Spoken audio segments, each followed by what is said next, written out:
తాకట్లో ఉన్న మీ బంగారాన్ని విడిపించి ఆ రోజు ఆన్లైన్ రేటుకి కొంటాం. Sharma gold company. అందరికీ నమస్కారం. నా పేరు మాధురి. మీరు చూస్తుంది సుమన్ టీవీ నెట్వర్క్. ఈ రోజు మనతో పాటు ఉన్నారు ప్రముఖ జ్యోతిష్య పండితులు బ్రహ్మశ్రీ తిరుపతి మూర్తి అవధాని గారు. నమస్కారం గురువు గారు. ఓం శ్రీ మహాగణాధిపతయే నమః.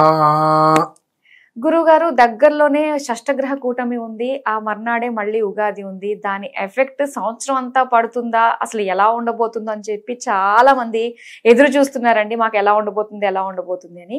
అయితే షష్టగ్రహ కూటమి వల్ల ఎలాంటి రాసుల వారికి, అంటే ఏ రాసుల వారికి ఎలాంటి అనుకూల ప్రతికూల ఫలితాలు రాబోతున్నాయి అన్నది తెలుసుకోవాలనుకుంటున్నాం గురుగారు. తప్పకుండా అమ్మా.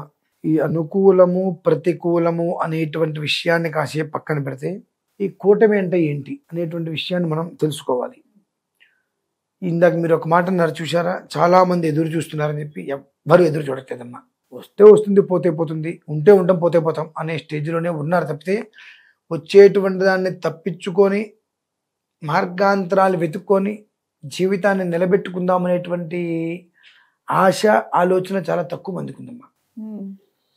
బయట చూస్తున్నాం కదా, వచ్చిందా, వచ్చింది, ఏం చేస్తాం, రాలేదా, ఆయన చెప్పిన తప్పు కాబట్టి రాలేదు.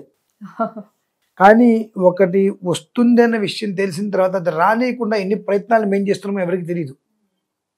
దానికోసం అహర్నిశలు కష్టపడుతూ ఉంటాం మేము. ఆ విషయం అనవసరం. రాలేదా, ఆయన చెప్పాడు వస్తుందని, అయినా రాలేదు, ఆ రాయి వేయడానికి మేము సిద్ధంగా ఉంటాం అని ఉన్నారు. షష్టగ్రహ కూటమి అంటే ఏంటి? ఒక రాశిలో అంటే ఒక ఇంట్లో 6 వచ్చి ఉండటం. మామూలుగా అయితే కనుక షష్టగ్రహ కూటమి గురించి మనం అంత వివరంగా ఎన్ని వీడియోస్ చేసుకోవాల్సిన అవసరం లేదమ్మా ఏమాత్రం. షష్టగ్రహ కూటమి వచ్చిందంటే ఒక్కొక్కసారి అది శుభాన్ని కూడా ఇవ్వవచ్చు. కాబట్టి ఇన్ని రకాలుగా వీడియోస్ చేయాల్సిన అవసరం లేదు.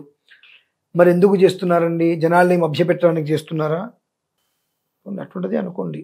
ఈ యుగాది ఏదైతే ఉందో, ఈ యుగాదికి నవనాయకులు, నవగ్రహాలు ఏవైతే ఉంటాయో అది కొన్ని ఫలితాలు ఇస్తుంటాయి.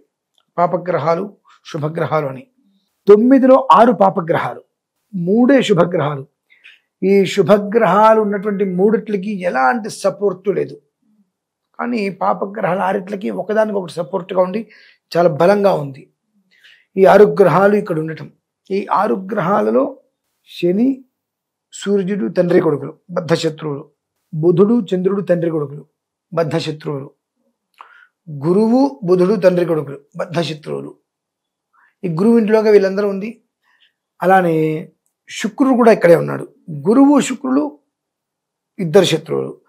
ఈ స్థాన బలం బాగా ఎక్కువ ఉండటం వలన అది అనేక రకాలుగా హింసాత్మక ధోరణికి ప్రమాదాన్ని తీసుకొచ్చి పెడుతుంది అనడానికి మూలం.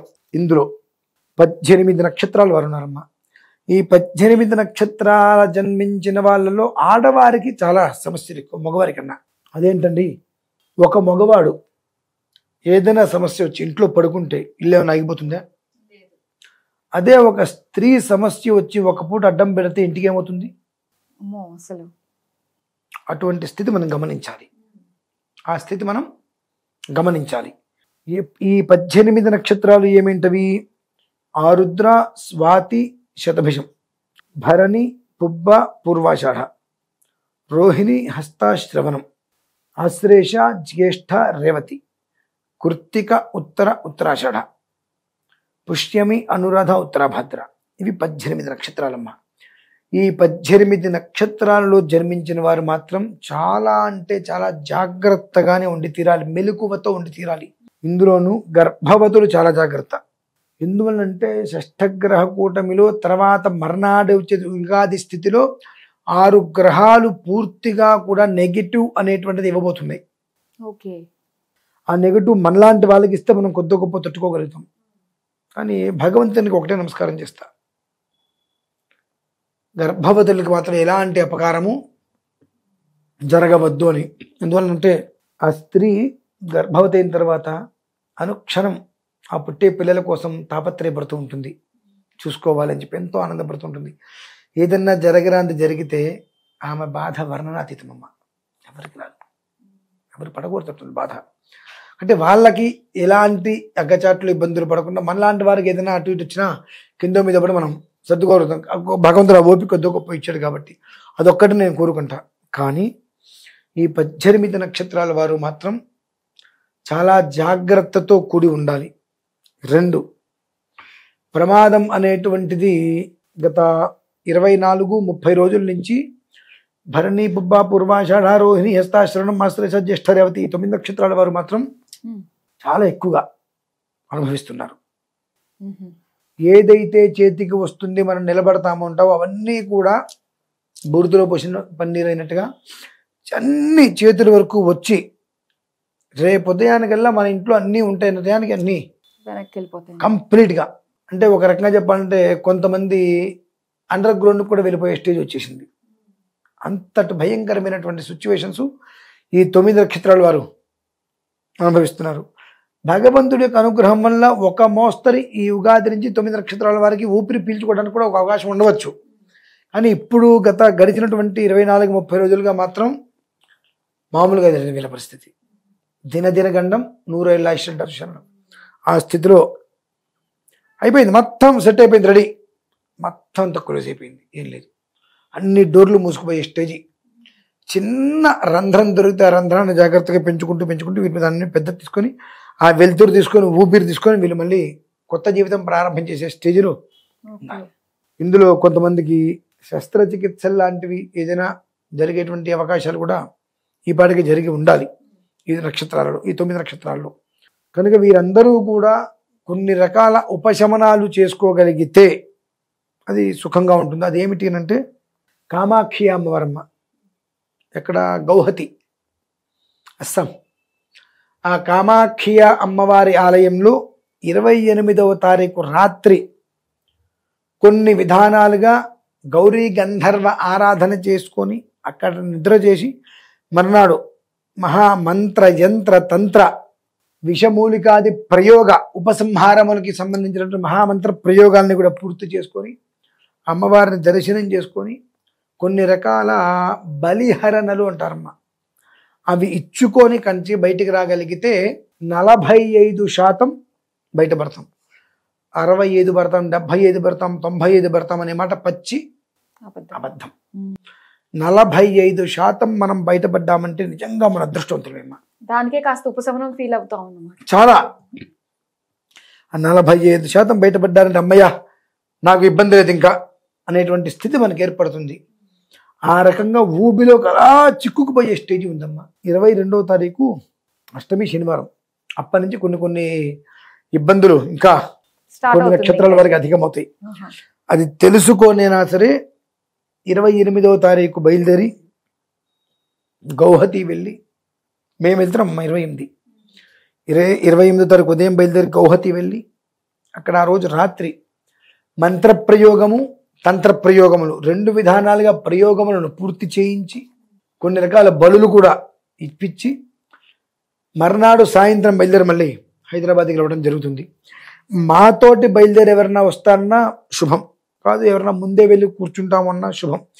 కానీ ఏది ఏమైనా ప్రత్యక్షంగా కానీ పరోక్షంగా కానీ 28వ తారీఖు అమావాస్య రాత్రి ఎట్టి పరిస్థితులలో గౌహతి కామాక్షి అమ్మవారి యొక్క ఆలయంలో కొన్ని రకాల ప్రయోగ ఉపసంహారాలు చేసుకొని నిద్ర చేసి మర్నాడు కొన్ని రకాల శాంతి ప్రయోగాలు పూర్తి చేసుకొని బయటికి రావడం అనేటువంటిది అన్ని రకాలుగా ఈ 18 నక్షత్రాల వారికి కూడా సకల శ్రేయోదాయకం. మేము దేనికి వెళ్తున్నాము అంటే 2 విధానాలు. ఒకటి, ఈ 18 నక్షత్రాల్లో జన్మించిన జాతకులకు ఏదో మంచి జరగాలని మేము వెళ్ళట్లేదమ్మా. ఈ 18 నక్షత్రాలకు శాంతి చేయడానికి వెళ్తున్నాం. ఈ 18 నక్షత్రాలకు శాంతి చేయడానికి వెళ్తున్నాం మేము. ఈ 18 నక్షత్రాలలో జన్మించిన వారు ఉంటారు కనుక వారు అక్కడికి వచ్చిన ప్రత్యక్షంగా పరోక్షంగా వాళ్ళ పేరు మీద ఏమైనా చేయించుకునే ప్రయత్నం చేసినా దాని యొక్క ఫలితం యో దోష సమజని తద్దోష. సమజనిది అంటే సమాంతరం. ఏ నక్షత్రానికి ఈ యొక్క షష్ఠగ్రహ కూటమి యొక్క ప్రభావం పొంచి ఉంది, ఏ నక్షత్రాలు ఇబ్బంది పడేటువంటి గమనాలు ఉన్నాయో ఆ నక్షత్రాలకి ఉపసంహార శాంతి కోసమే మేము వెళ్తున్నాం. కనుక ఆ నక్షత్రాల్లో జన్మించిన వారు కూడా ప్రత్యక్షంగా లేక పరోక్షంగా కనుక అందులో పాల్గొన్నట్లయితే నక్షత్రానికే శాంతి ఉంది అంటే ఆ నక్షత్రాన్ని అనుసంధానంలో ఉన్న మనకి ఇంకెంత ఉంటుంది ఆ దోషం అనేటువంటిది నిర్ణయించుకొని ఎవరికి వారు అక్కడికి వచ్చే ప్రయత్నమా పరోక్షంగా నిర్వహించే ప్రయత్నమా చేసుకోగలిగితే ఆ అమ్మవారి యొక్క అనుగ్రహంతో వారందరూ చక్కగా క్షేమంగా ఉంటారు అనేటువంటి మాత్రం నేను ఖచ్చితంగా చెప్పగలనమ్మా. కేవలం షష్ఠగ్రహ కూటమి ఒక్కటే అయితే అసలు ఏం అవసరం లేదు. నవనాయకుల 6 కూడా పూర్తిగా శత్రుకృతంగా బల పరాక్రమాలతో కూడి ఉండటం, పాపగ్రహాలుగా చెంది ఉండటం, మిగిలిన 3 గ్రహాలు శుభులైనప్పటికీ కూడా వాళ్ళకి బలం సరైన రీతిలో లేకపోవటం వలన అనవసరమైనటువంటి ఎన్నో రకాలైనటువంటి సమస్యలు ఎదుర్కొనేటువంటి పరిస్థితులు ఈ 18 నక్షత్రాలకు ప్లస్ 18 నక్షత్రాల జాతకుల వ్యక్తులకు కూడా స్త్రీలలో ఎక్కువగా ఈ ఒక్క విధానాలు ఉన్నాయి కనుక వాళ్ళందరినీ రక్షించు తండ్రి అన్న ఉద్దేశంతో మేము వెళ్తున్నాం కాబట్టి ఆ 28వ తారీఖు మాతో రావచ్చు. ఇక ముందేనా వాళ్ళు ట్రైన్లో మేము ఫ్లైట్లో వెళ్ళి వచ్చేస్తామమ్మా. కొంతమంది మాతో బయలుదేరి రావచ్చు, లేదంటే ఆ టైంకి వాళ్ళు రైల్లో అయినా బయలుదేరచ్చు. రాలేని పక్షం పరోక్షంగా అయినప్పటికీ కూడా ఆ ప్రక్రియని పూర్తి చేసుకోగలిగితే ఆ అమ్మ అనుగ్రహంతో క్షేమంగా ఉంటారమ్మా.